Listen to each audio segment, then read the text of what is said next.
Hey, welcome to Broken World Entertainment, and it looks like Superman Legacy is starting to get a bit bloated. Yes, James Gunn is adding not just cast members, but extra superheroes. Which, of course, means everyone is looking at this movie going, wait, is he using a Superman movie to introduce and set up other superheroes in a Superman movie? Oh, this is getting out of hand and fans are worried.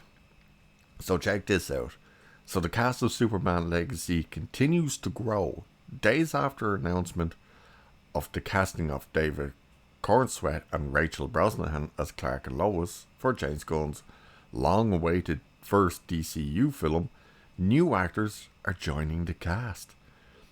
Earlier this week, Isabella Moner, Nathan Fillion, and Eddie Gattucci, I have no idea how you pronounce his second name, were announced as part of the project to play Hawkgirl, Guy Gardner, and Mr. Terrific. Three classic heroes from the DC mythology. Now, the Hollywood Reporter announces that Barry's star, Anthony Carrigan, will also be part of the film in an unexpected role. According to the outlet Gunn's own confirmation on social media, Carrigan will play Metamorpho, a hero created by writer Bob Haney and artist Romana Fredo, or Fardon, sorry, butchered that poor person's name, in 1964 as part of the Outsiders group, and eventually participating in different versions of the Justice League. So Superman Legacy now has added 4 additional superheroes. And James Gunn is getting criticised because he's already contradicted himself. We know he's full of shit anyway. He's always lying. He said, oh, no, I've never lied. I tell the fans the truth. That's what I do. I've never lied. Even though he said Superman Legacy will not be an origin story, and then he tells you part of the plot line and that's an origin story, you moron. He said he's not going to use any of these movies to jumpstart and introduce other superheroes to make their movies. And here we now have Superman Legacy with not 1, not 2, but 4, as things stand right now, 4 other superheroes being added. Not villains. They're not being added to be the villain. They are superheroes from the good guys side of things. And people are already starting to get concerned, saying, oh no, he's overbloating this thing.